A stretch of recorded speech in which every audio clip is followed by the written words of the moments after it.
Dracula, The Shadow of the Night, adapted from Bram Stoker for young listeners.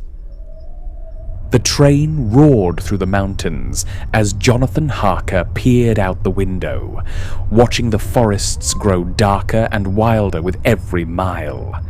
He was a young man on an important mission to visit a nobleman named Count Dracula in a distant land called Transylvania. The Count wished to buy a house in England, and Jonathan, a solicitor, was to arrange it. The villagers at the last stop had begged him not to go. They crossed themselves and whispered, "The castle is cursed." The Count walks by night. One woman even pressed a silver cross into his hand and told him to wear it always. Jonathan smiled politely, but he did not believe in such superstitions. Night had fallen when the carriage brought him to the foot of a high black cliff. Above it, lit by the moon, rose Castle Dracula, vast and ancient, its towers like crooked fangs biting into the sky. A tall figure awaited him at the gate. Count Dracula was pale as moonlight, his eyes dark and gleaming, his smile thin and strange. "Welcome to my home," he said, his voice smooth as silk. "Enter freely and of your own will." Inside, the castle was eerily silent. There were no mirrors, and Jonathan noticed the Count never ate nor drank. Doors seemed to lock themselves, windows opened to dizzying drops, and most unsettling of all, Jonathan never once saw the Count in the daylight. He appeared only after sunset, gliding noiselessly through the halls. Days passed. Jonathan tried to leave, but he found every exit sealed. He was a prisoner.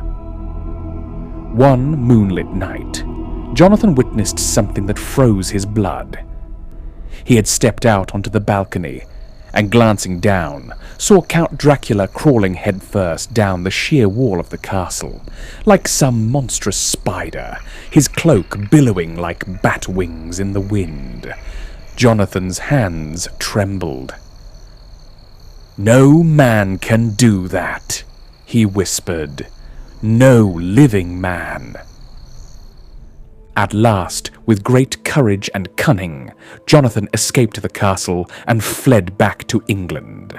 But his ordeal was not over, for Count Dracula had followed him. Weeks later, in the quiet seaside town of Whitby, Jonathan's fiancée Mina Murray stayed with her friend Lucy Westenra. They spent their days reading by the cliffs and watching the ships come in. But one stormy night, a strange vessel crashed upon the rocks. Its crew was gone, and from the wreck leapt a great black dog, which vanished into the fog. After that night, Lucy changed. She grew pale and weak, though she ate well. She began sleepwalking under the moon, and each morning 2 small red marks appeared on her neck, as if from the bite of some unseen creature. The doctors were puzzled. But when Jonathan returned and read Mina his terrible story, they began to suspect the truth. Dr. Abraham Van Helsing, a wise and learned man, came to help. "I fear," he said gravely, "that your friend has fallen under the spell of a vampire, an undead creature who feeds upon the blood of the living." The word hung heavy in the air. Vampire. It sounded impossible. Yet the signs were all around them. Despite their efforts, Lucy's strength faded like a dying candle. One misty night, she slipped away and was laid to rest beneath a weeping willow in the churchyard. But her story was not over. Soon, whispers spread of a beautiful lady in white who wandered the graveyard at night, calling to children and vanishing into the mist. Van Helsing led Jonathan and Lucy's fiancé Arthur to the tomb.